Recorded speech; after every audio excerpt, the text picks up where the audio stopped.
Hello everyone, आप देख रहे हैं न्यूज़ोपीडिया, साथ में आपके शिखा ठाकुर। लोगों की भीड़ इंतजार कर रही थी भीम आर्मी चीफ और नगीना से सांसद चंद्रशेखर आजाद का। 11 सितंबर को चंद्रशेखर की पार्टी आजाद समाज पार्टी काशीराम ने दिल्ली के इंदिरा गांधी स्टेडियम में एक रैली का आयोजन किया। कहा जा रहा है कि इस रैली में शामिल होने के लिए उत्तर प्रदेश से नहीं बल्कि देश के बाकी राज्यों से भी उनकी जो समर्थक हैं आजाद की, वो पहुंचे। रैली की तस्वीरें सोशल प्लेटफॉर्म्स पर खूब वायरल हुई और चंद्रशेखर ने खुद भी कहा एक लंबे पोस्ट के जरिए। उस पोस्ट में उन्होंने ये कहा कि ये रैली बुलाई क्यों गई। चंद्रशेखर ने 4 फोटोज के साथ एक पोस्ट लिखा।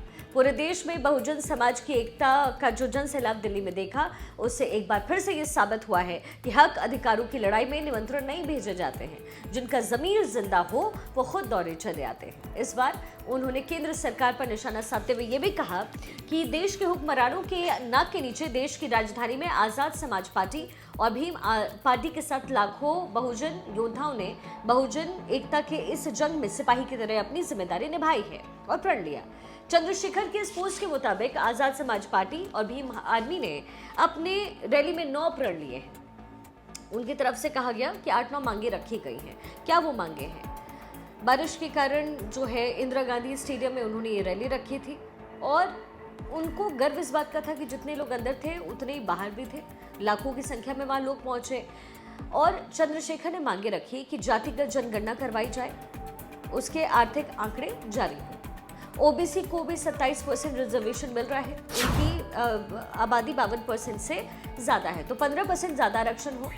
दूसरी मांग 2001 के बाद की जो जातिगत जनगणना हुई उसके आंकड़े सामने नहीं आए हैं और शेड्यूल कास्ट के आरक्षण बढ़ाए जाए और जिनको नहीं मिला है उससे बढ़ाया जाए। सरकारी नौकरी में जो बैकलॉग है वो पूरा किया जाए। लाखों की संख्या में ये बैकलॉग है, उन्होंने कहा। निजी क्षेत्रों में भी SC ST OBC को रिजर्वेशन दिया जाना चाहिए।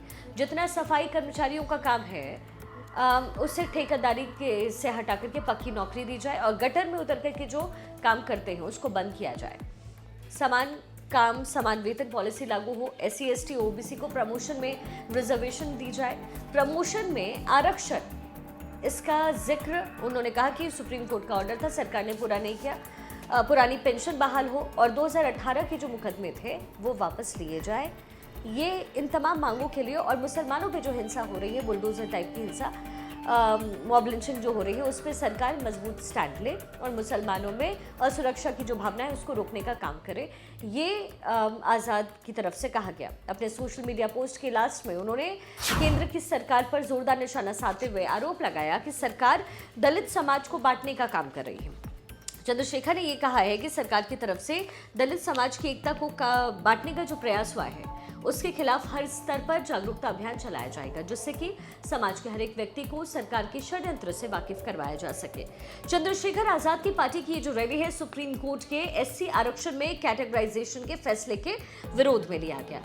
दरअसल 1 अगस्त को सुप्रीम कोर्ट के मुख्य न्यायाधीश DY Chandrachud, justice BR Gavai, justice Vikram Nath Bela M Trivedi और जस्टिस पंकज मित्तल, जस्टिस मनोज मिश्रा और जस्टिस सतीश शर्मा की बेंच ने फैसला सुनाया था। हालांकि जस्टिस बेला त्रिवेदी ने इस फैसले से असहमति जाहिर की। संविधान पीठ ने 6-1 के बहुमत से फैसला उस समय दिया कि राज्यों को आरक्षण के लिए कोटा के भीतर कोटा बनाने का अधिकार है, यानी राज्य सरकारें अनुसूचित जाति और अनुसूचित जनजाति श्रेणियों के लिए सब कैटेगरी बना सकती है ताकि सबसे जरूरतमंद को आरक्षण में प्राथमिकता मिल सके। हालांकि कोर्ट का यह भी कहना था कि सब कैटेगरी का आधार उचित होना चाहिए, जिसके बाद से कोर्ट के इस फैसले का जोरदार विरोध हुआ। 21 अगस्त को इसको लेकर के दलित और आदिवासी संगठनों ने भारत बंद बुलाया। इस बंद में चंद्रशेखर आजाद की पार्टी भी शामिल थी, जिसके बाद अब चंद्रशेखर आजाद की तरफ से सुप्रीम कोर्ट के फैसले में ये दूसरा बड़ा कार्यक्रम, ये रैली निकाली गई और पहली बड़ी रैली हुई है।